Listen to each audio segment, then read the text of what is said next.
Hello, brothers. Hey, brother.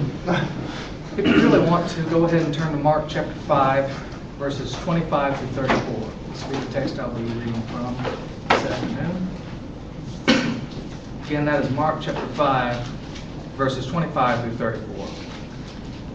It says, "There was a woman who had had a hemorrhage for 12 years and had endured much at the hands of many physicians, and had spent all that she had and was not helped at all, but rather had grown worse. After hearing about Jesus, she came up in the crowd behind him and touched his cloak. For she thought, if I could just touch his garments, I will get well. Immediately the flow of her blood was dried up, and she felt in her body that she was healed of her affliction.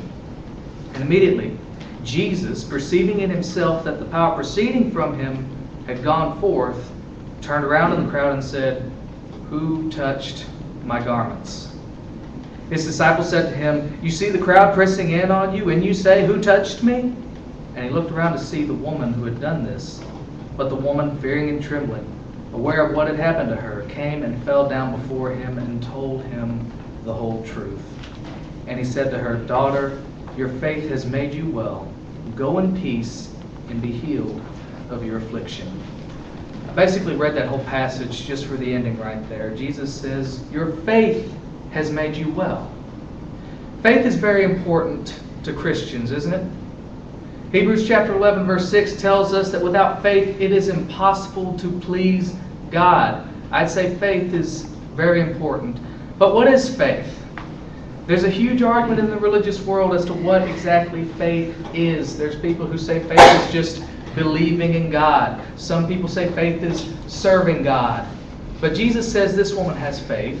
So what I want to do is I want to take a look at what exactly this woman did to make Jesus say, "You have faith, now go be healed of your affliction."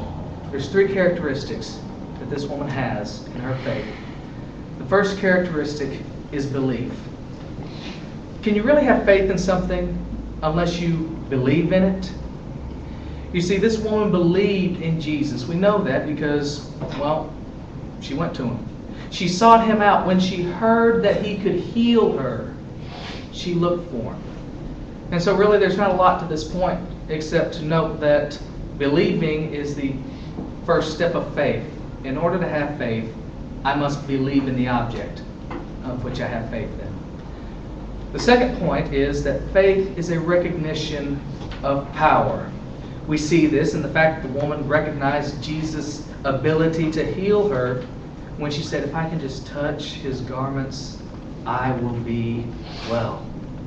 But there's so many people today who believe in Jesus, but they don't recognize his power or his authority. You might see these people coming to church twice a year, Christmas, maybe Easter. That's because they want to see the inspirational Jesus. They want to see the Jesus in a manger, baby Jesus. He's so precious. They might even want their child to play baby Jesus in the church play. They want to see Jesus rising triumphantly from the grave, but they don't want to see Jesus the King, Jesus the ruler, Jesus the judge. But this woman recognized that he had power. She recognized that he could heal her, and we have to recognize that too, that it is in Jesus in which we have salvation. When we recognize that, that will be the second step in our faith. The third and final point that I want to give to you is faith is active. If I believe in an almighty God who has the power to decide whether or not I go to heaven or hell, shouldn't I act like there's an almighty God who makes that decision? We see this in the woman when she believed that Jesus would heal her, but she also acted upon those beliefs. She went through the crowd. I can imagine her just pushing people out of the way, trying to get to Jesus, just to touch his garments, just so she could be healed. She acted on her beliefs. James chapter 2 and verse 26. You want to go ahead and turn there. It's a very short verse. It tells us, "For just as the body without the spirit is dead, so also faith without works is dead." If I believe in something, and if I recognize its power and its authority, shouldn't I act on that belief? And shouldn't I act on the fact that it has authority and power in my life? If I believe in God, and if I believe that He has the authority over my life, shouldn't I act like He has the authority in my life?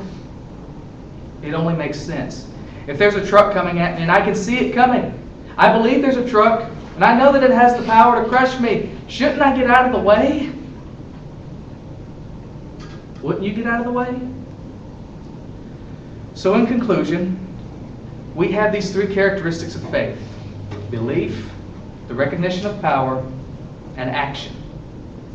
I think we need to apply these three characteristics of faith to our own faith, because we all want to be ministers of God in here. And in order to be a good minister, we need to be a good example in all areas, including faith. So, we need to be believers. We need to believe in Jesus, that He is the Son of God. We need to recognize His power and His authority, that He will judge us one day, and that it's through Him that we have salvation. And we need to be active. Thank you.